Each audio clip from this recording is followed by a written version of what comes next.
વિશાલ ભાઈ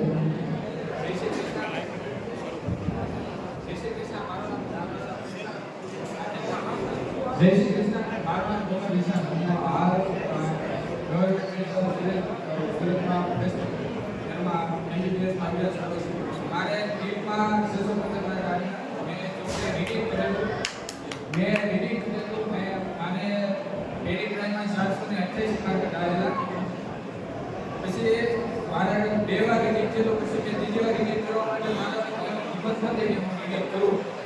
પછી ડિફેક્શનના સંપર્કમાં આવ્યો અને એને કીધું કે કઈ વાંધો નહીં, ત્રીજી વાર પણ રીડિંગ કરી અને એમાં કઈ વાંધો નથી, મહેનત કરો તો માર્ક આવી જાય. મારે જે રોજ પડતી કે MCQ મોટા પડતા નીટમાં જે દીપકભાઈ પર્સનલી પ્રોબ્લેમ સોલ્વ કરી દેતા હંમેશા એ સાથે રહ્યા છે. મેં વધુ તો કંઈ કહેવાની જરૂર નથી, કારણ કે દીપક સર રિઝલ્ટ જ એટલું છે કે એને અત્યાર સુધીમાં 27 વિદ્યાર્થીઓને MBBSમાં બધાને મોકલ્યા છે.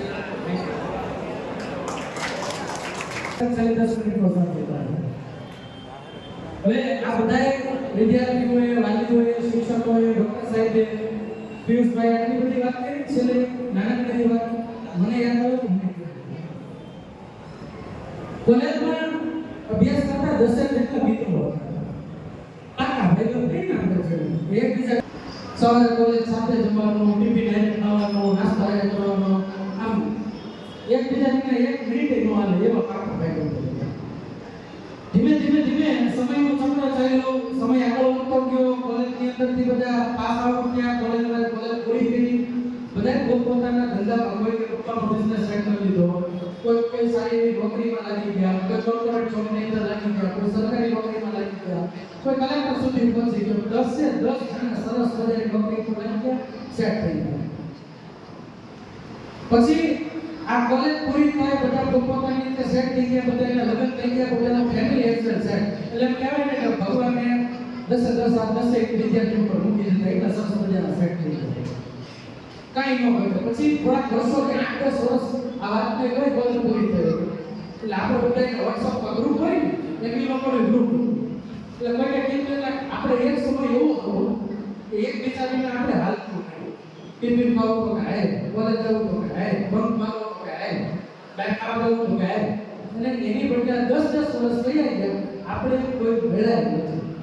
આપણે આપણા કામની અંદર, આપણા પરિવારની અંદર, આપણા ધંધાની અંદર અને પૈસા કમાવાની હોડમાં એટલા બધા બિઝી થઈ ગયા છે કે આપણે એકબીજાના લગ્ન કરી છીએ. તો આનો કંઈક એવો દિવસ નક્કી કરો કે આપણે બધા છે ને એક દિવસ ભેગા તો કે હા ભાઈ ઉત્સાહ કોઈ જૂના મિત્રો મળો એટલે નક્કી કર્યું કેદી ભેગા થવું, તારીખ નક્કી થઈ, વાર નક્કી થયો, સમય નક્કી થયો. તો ભેગા ક્યાં થાય? તો કે આપણે કોલેજના પ્રોફેસર હતા ડીપી સાહેબ કે એ પ્રોફેસરના ઘેર ભેગા થઈ કે જે આપણને બધા હતા અને જેણે આપણી કારકિર્દી ઘડવામાં અને આપણને સૌથી વધારે મદદ કરી પ્રોફેસરની ઘેર ભેગા થઈ. એટલે એ મને પ્રોફેસરને મળે છે, આપણે મળે નહીં અને વાતો કરી. એટલે એ પ્રમાણે પ્રોફેસરને ફોન કર્યો, કીધું છે ડોક્યુમેન્ટેશન તમને મળવા આવી. પ્રોફેસરે નિર્મળ સ્વભાવ હતો, આવા બધા ગયા બધા વેલા બેઠા પ્રોફેસરે વેલકમ કર્યું, બધાના હાલચાલ પૂછ્યા, શું કરો છો, કેમ નહીં, કેમ હાલે છે, ધંધા પાણી, ઘર સંસાર બધું પૂછ્યું. વિગત બેઠી થોડી વાર રહી અને 10 વિદ્યાર્થીને એવું કીધું, વાત કરી હવે ચાલુ થાય છે, પકડજો. એવું કીધું કે તમે 10 બેસો, ચા બનાવી દો પ્રોફેસર. સારું.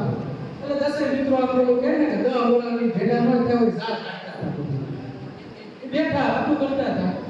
અને એટલી વારમાં પ્રોફેસર રસોડામાંથી ચા બનાવી પોતાનો 1 કપ લઈને આવી થઈ ગયો. અને પછી ઓલા 10 કીધું હવે ઊભા થાવ અને અંદર જઈને ચા લઈ આવો. 10 કપ મે ભર્યા. આટલા વેચ્યો ધંધા બધે છે અંદર રવાડા લાગતા હોય ને એટલે બહાર આવીને પ્રોફેસરને જોઈ શાંત થઈ ગયા પાછા. એક તો વાગે જ નહીં. એટલે પ્રોફેસર વાત ભણવાનો કેમ આવતો ત્યારે મને એકાદો મારી જેવો હશે કે સાહેબ એમાં એવું હતું, તમે છે ને 10 કપ ચા ભરી પણ બધા કપ અલગ અલગ હતા. એક સોનાનો હતો, એક ચાંદીનો હતો, એક લાકડાનો હતો, એક સિરામિકનો હતો, એક માટીનો હતો. આવા 10 તો કે શું? તો કે મેં તમને શું લેવા માંગ્યું? તો કે 10 નો જવાબ મળ્યો, સાહેબ તમે મને ચા લેવા માંગ્યું. અચ્છા, તો તમે વાંચતા હતા હું કામ? તો કે કળ ફાટું થયું. બસ કે તમે કદાચ ધંધામાં સેટ થયા, ગવર્મેન્ટ નોકરીએ લાગ્યા, કોર્પોરેટ જોબમાં સેટ થયા, કોઈ પોતાનો બિઝનેસ સંભાળો, પણ હજી તમારો ગોલ નક્કી નથી થયો. તમારો ગોલ છે ને એ ચા છે, નહીં કે કપ. તમારો જે ગોલ છે ને એ ચા છે, નહીં કે કપ. આ કપ બધા શું છે? મોબાઈલ, ઇન્સ્ટાગ્રામ, વોટ્સઅપ, ફેસબુક, એ આપણને ભટકાવે કે આપણે જવાનું તો ચા નથી છે. કેમ કે ગમે એવો કપ હોય, ચાનો સ્વાદ તો સરખો થયો છે.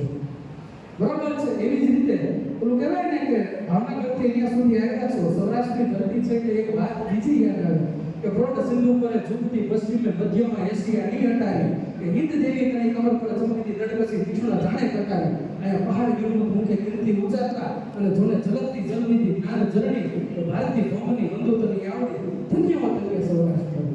અને સૌરાષ્ટ્ર ધરણીના હાડોળા કેવા પણ મારી સામે બેઠા એવા કે ભક્ત દર્શી જ્યાં નાચીઓ નેહમાં અને સંપદા પામ્યો જ્યાં સુદામો કે વીર પ્રતિ દયાનંદ ચાની પજ્યા સતી અને સંતોનો જ્ઞાન વિસામો ગરમ ગરમ ઉપર સ્તંભ પોકારતા એવા છે. તો ડીપી સાહેબને વિનંતી કરું કે સાહેબ આજના કાર્યક્રમના અનુલક્ષીને આપ આપનું વક્તવ્ય આપજો. જય શ્રી કૃષ્ણ.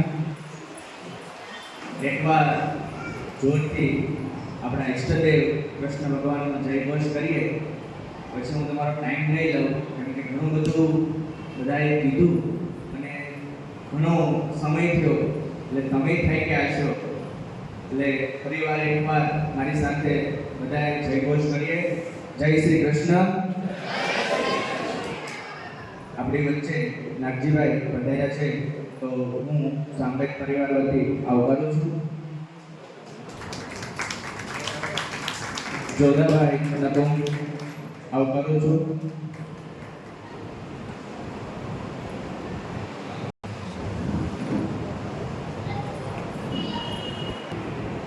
અત્રે ઉપસ્થિત આપણે જેને દેવતુલ્ય ગણીએ એવા કરુભાઈ કલસરિયા થોડી ક્ષણોમાં કાર્યક્રમના વ્યસ્તના કારણે ગયા. ગવાર સાહેબ, જીંજાળા સાહેબ, મારા સાથી મિત્ર એજી સાહેબ, મણિયાર સાહેબ અને સૌ શિક્ષણ જગતના સંચાલકો, આહિર સમાજના અગ્રણીઓ, ખાસ જે મારે વાત કરવી છે એ કે અમે શું કરીએ છીએ અને શું કરવાથી રિઝલ્ટ આવે છે. આ બે ટોપિક પર જ વાત છે એ મારે કરવી છે કે બાળકની અંદર એવી ઘણી બધી શક્તિઓ છે એ છુપાયેલી હોય છે, અને જો બહાર કાઢતા આવડી જાય તો એ બાળકનું ભવિષ્ય છે એ આસમાનો પહોંચાડી શકે એવી દરેક શિક્ષકની અંદર તાકાત હોય છે. બાળકની પરખ છે એ આવડી જાય તો બાળક કઈ રીતે મહેનત કરી શકે, શું કરવાથી વધારે રેડિંગ કરી શકે, શું કરવાથી જે ફિલ્ડની અંદર જવા માંગે છે એ ફિલ્ડને વધારે પ્રેમ કરે, અને જો વધારે એકવાર વિષયને કે ફિલ્ડને પ્રેમ કરવા મળે તો જેનો ગોલ હોય છે એ ગોલ સુધી પહોંચવામાં એને કોઈ રોકી નથી શકતો. ઘણા બાળકોએ એમ કીધું કે ભાઈ ડીપી સાહેબ, ફલાણા સાહેબ, આ સાહેબ. ના, એની મહેનત છે એ ખૂબ અગત્યની છે. એ જ્યારે મહેનત કરે છે ત્યારે એના મુકામ સુધી પહોંચે છે. અમે તો માત્ર ને માત્ર એને રાહ બતાવીએ છીએ કે બેટા તું આ રસ્તે ચાલ તો તને સફળતા મળશે. મારું એક બહુ મસ્ત સૂત્ર છે કે હું છેલ્લા લગભગ 12 વર્ષથી શિક્ષણ ફિલ્ડની અંદર કામ કરું છું, અને એક વચ્ચે મારો ટૂંકો પરિચય તમને આપી દઉં. અમરેલી જિલ્લાના રાજુલા તાલુકાના એક નાનકડું એવું ગામ એટલે નવી માંડળી, જેની વસ્તી 500 થી 600 છે, એમાં બલદાણિયા પરિવારમાંથી મારું નામ બલદાણિયા દીપક રાગજીભાઈ, બરોબર. અને આમ શિક્ષણ જગતમાં મને બધા ડીપી ભૂલાકર નામથી બોલાવે છે. તો 12 વર્ષના મારા એજ્યુકેશનના અનુભવ આધારે હું એવું કહું છું કે મેં કાંઈ આજે બાળકો માટે કંઈ મહેનત કરી છે, બાળકો જે આગળ ગયા છે એ માત્ર વાક્ય એક જ છે કે કર્મણીય વાધિકા રસ્તે મહાફલેષુ બધા છે, કે તારે માત્ર કર્મ કરવાનું છે. યોગ્ય દિશામાં, યોગ્ય નીતિથી, યોગ્ય ગતિથી ફળ છે એ ઈશ્વર આપશે. એટલે જે કાંઈ છેલ્લા 3 વર્ષની અંદર 36 કરતા વધારે બાળકો MBBS માં ગયા છે, 3 બાળકો IIT માં ગયા છે, 2 બાળકો NIT માં અભ્યાસ કરે છે, 1 બાળક ટ્રિપલ IIT માં અભ્યાસ કરે છે. તો આ જે કંઈ સફળતા મળી છે એનો માત્ર ને માત્ર જે પરિણામ આવ્યું છે, જે એની ગોલ પ્રાપ્તિ થઈ છે એ બાળકની મહેનત જ છે. અમે તો માત્ર એનું નિમિત્ત થયા છે.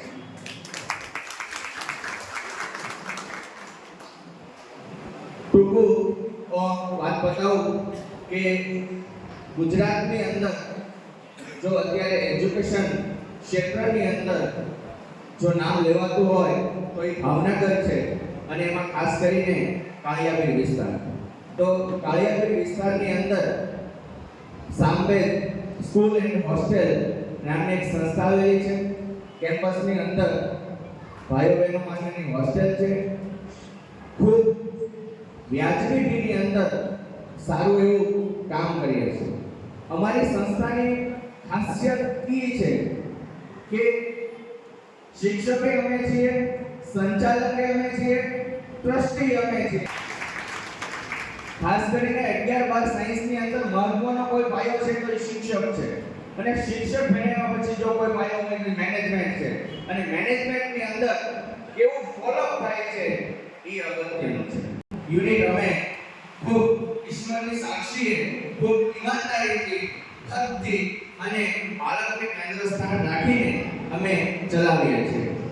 બરોબર. તો એની ટૂંકમાં તમને વાત કરું તો હોસ્ટેલની અંદર હું ગર્વ સાથે એવું કહી શકું કે અમારી સંસ્થા જે ફૂડ આપે છે એ લગભગ ભાવનગરની કોઈ સંસ્થા નથી આપતી. હું તમને ઓપન ચેલેન્જ આપું છું કે ગમે ત્યારે, ગમે દિવસે, ગમે સમયે તમે આવો તો મારા રસોડાની અંદર શીખ તેલ સિવાય બીજું તેલ જોવા મળે. 74 ભાગના હું બાસમતી રાઈસ છે એ બાળકોને ખવડાવું છું. ટાટા નમક છે, બરોબર. સૌથી વધુ રસોડાની અંદર જો કોઈ રોલ ભજવતો હોય તો એ તેલ, ખાંડ, રાઈસ અને મીઠું રોલ ભજવતો હોય છે. તો બાળકોના આરોગ્યને ધ્યાનમાં રાખીને ફૂડની ક્વોલિટી છે એ A1 ગ્રેડ રાખું છું. એક બીજું અમારો સંસ્થાનો એમ એવો છે કે બાળક ક્યારે ભણે તો બાળક છે 3 પ્રકારે ભણે. સૌથી પહેલા એ શારીરિક રીતે મજબૂત હોય ત્યારે બાળક ભણે. શારીરિક ક્યારે મજબૂત હોય કે જ્યારે એને યોગ્ય એના શરીરની અંદર ખોરાક છે મળતો હોય ત્યારે. બીજું ક્યારે હોય કે માનસિક રીતે મજબૂત હોય ત્યારે બાળક છે એ ઓલું કહી શકે છે. અને પછી આવે છે કે એ મહેનત. તો કે ભાઈ માનસિક રીતે કઈ રીતે મજબૂત બને છે તો અમે દરરોજ એક ગીતાજીનો શ્લોક બોલાવીએ છીએ. એ ગીતાજીનો શ્લોક બોલાવીએ, એનું ભાષાંતર કરીએ અને એજ્યુકેશનમાં કન્વર્ટ કરીએ અને દરરોજ બાળકની અંદર એક ઊર્જાનો સ્ત્રોત છે એ અમે ઊભો કરીએ છીએ. આપને એવું થાય કે ભાઈ ગીતાજી તો આપણો ધર્મ ગ્રંથ છે, બરોબર. તમે ધર્મનું ઓલું કરો છો. ના વડીલ મિત્રો, હું ધર્મ છે 100% માનું છું, પણ વિજ્ઞાન એવું સાબિત કર્યું છે કે દરરોજ સંસ્કૃત બોલવાથી તમારું બાળક છે એની યાદ શક્તિમાં વધારો થાય છે કે નહીં કાજુ બદામ ખાવાથી. એટલે તમારા બાળકોને જે ઘરે એક સંસ્કૃત શ્લોક છે એ દરરોજ બોલવો જોઈએ. કોઈ પણ સ્કૂલ હોય, કોઈ પણ ફીલ્ડમાં ભણતા હોય, પણ બાળકને યાદ શક્તિ વધારવા માટે, એને ક્રિએટિવિટી બનાવવા માટે, એક સારું વ્યક્તિત્વ બનાવવા માટે એને દરરોજ તમારે એક ગીતાજીનો શ્લોક છે એ વાંચવો જોઈએ, આખો કરાવવો જોઈએ અને બોલવો. તો જ માનસિક રીતે બાળક છે સ્ટ્રોંગ રહી શકે છે. યોગ, પ્રાણાયામ એ તો બધું રૂટીન બધું ચાલતું જ હોય છે. બાકી આવી વાત મહેનતની. તો મહેનતની અંદર લગભગ બાળક જાગે છે ત્યારથી અમે ખુદ સંચાલક હોવા છતાં જાગીએ છીએ અને બાળક સૂવે છે ત્યારે અમે સૂઈએ છીએ. આ એક ટૂંકું વાક્યમાં તમે સમજી જશો. અને બાકી હું નથી બોલતો, અમારું સંસ્થાનું અમારું કર્મ છે એ બોલે છે. હું તમને ટૂંકો પરિચય આપી દઉં કે 2020 ની અંદર બરાબર 17% એવા બાળકો હતા કે MBBS ની અંદર એડમિશન લીધું અને 574 માર્કે પહેલો નંબર હતો. 2020 ની અંદર 450 ઉપર માર્ક આવેલ MBBS માં એડમિશન મળી જતું હતું. ત્યાર પછી હરીફાઈ વધી. 2021 ની અંદર અમારી સંસ્થાના 21% બાળકો હતા અને 630 માર્કે થાકબાઈ નાનકડા પરિવારમાંથી કહેવાય ને કે પેટે પાટામાંથી અને ભણાવતા કલસરિયા હિતેશ કરીને 630 માર્ક લાવ્યો. એમના પેરેન્ટ્સ છે એને સામે છે મારી સામે એકવાર ઊભા થઈ અને આપણે એને તાળીઓથી વધાવીએ.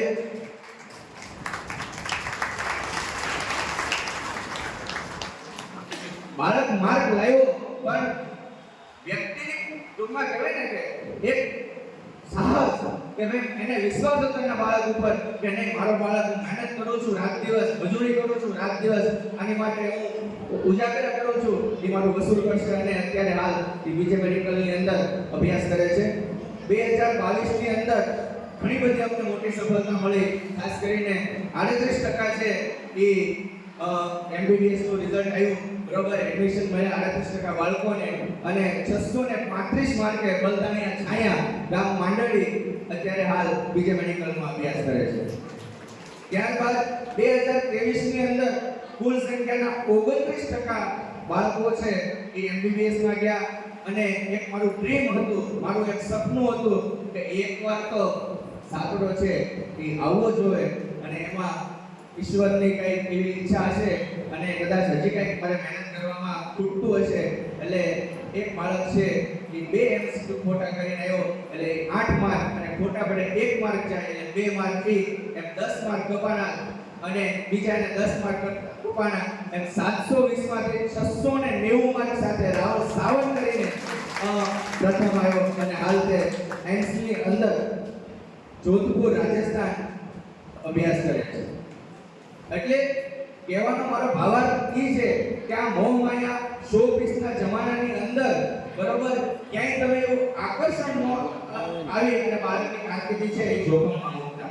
હું એવું નથી કહેતો તમે મારી સંસ્થામાં પ્રવેશ લો, હું એવું નથી કહેતો તમે ભાવનગર આવીને ભણો, પણ જે બાળકો ભણી ગયા છે એને મળો રૂબરૂ, એની સાથે 10-15 મિનિટ બેસો, નાની વાત એને પૂછો કે ભાઈ ભણાય તો કેમ ભણાય, ત્યાં કેવું છે, કેવું ખવડાવે છે, કેવું સુવડાવે છે, કેવું તમને વચાવે છે, કેવી મહેનત કરે છે, તમારા પ્રશ્ન હોય તો કેટલા ટાઈમની અંદર સોલ્વ થાય છે, એની એજ્યુકેશન સિસ્ટમ શું છે, એના શિક્ષકો છે અનુભવી છે કે નથી, નીટ કે જેડબલઈ નો અનુભવ ધરાવે છે કે નથી, આ બધા વાલી માટે આજના સમયની અંદર પ્રશ્નો છે એ ખૂબ અગત્યના છે.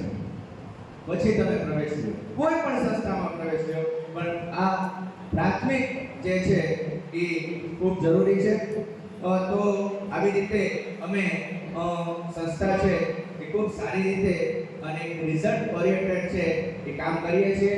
તો એક સમાજના દીકરા તરીકે હું આપની પાસે અપેક્ષા કરું છું અને વિનંતી કરું છું કે તમારા બાળકો, તમારા સંતાનને ભણવાનો કે અભ્યાસ કરાવવાનો મને મોકો મળશે તો ઈશ્વરની સાક્ષીએ કહું છું કે હું ખૂબ ખંતથી, ઈમાનદારીથી અને પ્રમાણિક રીતે તમારા બાળકની કારકિર્દીમાં જે કંઈ મારું યોગદાન રેડવાનું રહેશે ઈમાનદારીથી, તટસ્થ રીતે હું યોગદાન આપીશ અને તમારા બાળકનું ભવિષ્ય આગળ વધે તેમાં મારા તમામ પ્રયત્ન રહેશે.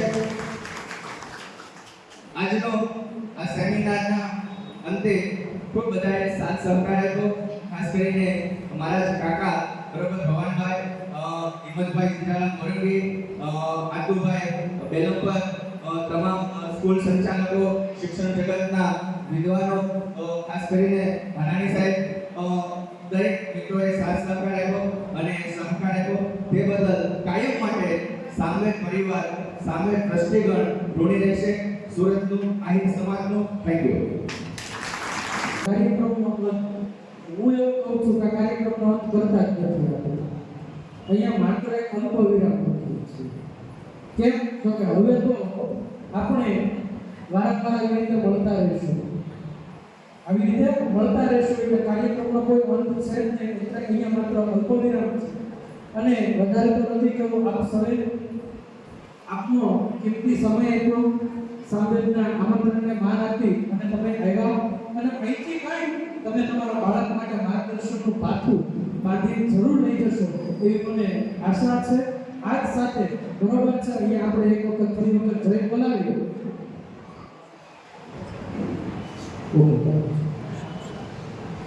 તો ભૂલની માફી મારાથી બનતી તમામ ક્યાંય જરૂર પડે તો હું સાયલેન્ટ રીતે સહકાર સમાજ માટે આપતો હોઉં છું. પણ સાંજના ટાઈમે અમારે બે ત્રણ મિત્રો સાથે વાર્તાલાપ થઈ તો એવું એક મને સૂચન મળ્યું કે સાહેબ કંઈક તમે એવું કરો, આજે જે વાલી આવ્યા છે એને તમે ગિફ્ટ રૂપે કે એક સમાજના નાના દીકરા તરીકે કંઈક એવું આપીને જાઓ તો એવો આગ્રહ હતો. તો આજનો જે આખો કાર્યક્રમ છે એ જ્ઞાન સાગર વિદ્યાલય બરોબર ગણેશભાઈ સૂચક તરીકે આખો અમને સહકાર આપ્યો. તો એમની એવી રજૂઆત હતી અને બીજા બે શિક્ષણવિદો હતા, એમની એવી રજૂઆત હતી કે સાહેબ આ મોંઘવારીના સમયમાં આ મધ્યમ વર્ગને ઘણીવાર ન પોસાય કોઈ બી ફી ભરીને બાળકોને ભણાવતા હોય તો તમે કંઈક એવું આપીને જાઓ જેથી કરીને વાલીને કંઈક ફાયદો થાય. તો આજે જેટલા પેરેન્ટ્સ ઉપસ્થિત રહ્યા છે આજના દિવસમાં લગભગ 20 થી 25 11 સાયન્સના એડમિશન માટેના ફોન મને આવેલા. તો મેં બધાને એવું જ કીધું કે તમે સેમિનાર એટેન્ડ કરજો તો ત્યારે અમારું છે આખું ફી સ્ટ્રક્ચરથી લઈ અને બધી ડિટેલ અમે આપશું. તો આજના સેમિનારમાં જેટલા પેરેન્ટ્સ ઉપસ્થિત છે ભવિષ્યની અંદર જો અમારી શાળામાં પ્રવેશ રહે તો જે અમારી ફી છે એ બહુ રિઝનેબલ છે અને ફિક્સ છે. એની અંદર 10,000 રૂપિયા છે અમે પ્રેમથી આજના સેમિનારના માનમાં સ્કોલરશિપ આપશું. Thank you. હોસ્ટેલ સાથેનું પેકેજ છે એ 2,40,000 છે. ગુજરાતી મીડિયમનું, ઇંગ્લિશ મીડિયમનું છે એ 2,80,000 રૂપિયા છે. કોમર્સ આર્ટ્સનું 1,50,000 છે. 10માની ફી 75,000 છે. 9માની ફી 70,000 છે. 8માની ફી છે એ 60,000 છે. હોસ્ટેલની ટૂંક ફેસિલિટીમાં તમને ગાઈડ કરતો કે દરેક રૂમની અંદર એટેચ બાથરૂમ છે. હોસ્ટેલની સાથોસાથ આ વર્ષથી અમે એસિડિટી લાઇબ્રેરી છે એ એક નવો કોન્સેપ્ટ છે એ એપ્લાય કર્યો છે. સવાર બપોર અને સાંજનું ફૂડ હોય છે અને દરરોજ કપડાં ધોઈ ઇસ્ત્રી થઈને બાળકના લોકર સુધી પહોંચી જાય છે. બાળકને માત્ર પહેરવાના કપડાં લઈને જ આવવાનું હોય છે, બાકી તમામ વસ્તુ છે એ આ ફીસની અંદર આવી જાય છે. બીજી એક અગત્યની વસ્તુ એ છે કે બાયોબેંકની અંદર માધવ નામની મારી 5 બ્રાન્ચ બહેનોની અને ભાઈઓની હોસ્ટેલની ચાલે છે. એની ફી મિત્રો 1 વર્ષની 88,000 છે અને એડમિશન લેવા માટે તમારે 3 મહિના પહેલા વેઇટિંગ લિસ્ટની અંદર નામ લખાવવું પડે. આમાં કોઈ ભાવનગર હોય અને ઓળખતા હોય તો ખ્યાલ જ હશે. 5 યુનિટ મારા કાળિયાબીડની અંદર માધવ 1, માધવ 2, માધવ 3, માધવ ગર્લ્સ 1 અને માધવ ગર્લ્સ 2 એવા 5 યુનિટ ચાલે છે.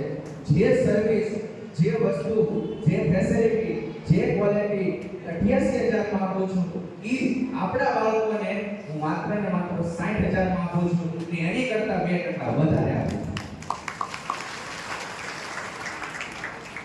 આમ હું સેવા નથી કરી શકવાનો પણ ઈશ્વરની સાક્ષીએ હું કંઈક મારા સમાજ માટે કરું એવી મારી અંતરની ઈચ્છા છે. એટલે આ રીતે ફી છે એ વ્યાજબી છે. પછી એક એવો પ્રશ્ન હોય છે કે ફી ઓછી હોય ને ન્યાય ન હોય, તો એનું હું તમને ઓથેન્ટિક રીઝન આપી દઉં કે ફી અમારી માટે એટલે ઓછી છે કે અમારે કોઈ શિક્ષકને પગાર દેવાનો નથી, બરોબર, કોઈ શિક્ષકને પેકેજ દેવાનો નથી. જે કાંઈ છે એ અમે જ છીએ અને દરેક શિક્ષક એક બ્રાન્ડ વેલ્યુ ધરાવતા છીએ. અને જે આ ટીમ છે સામંદરની, હું એવું કહું છું કે ભાવનગરના જે આપણા આહી સમાજના કોઈ બાળકો ભણ્યા છે એમાંથી 70% બાળકો એજી સર હોય કે મણિયા સર હોય કે અરવિંદ સર હોય કે રામદેવ સર હોય એની પાસે ભણ્યા છે. એટલે એ સાહેબનો પણ આપણે સમાજ વતી, બરોબર, મારા પાર્ટનર કે મારા ભાગીદાર કે મારા સાથીદાર છે નહીં, પણ આપણા સમાજ માટે આ શિક્ષકોએ પણ કંઈક જહેમત ઉઠાવી છે. એટલે આપણે એને ફરીવાર તાળીઓથી વધાવીએ. Thank you.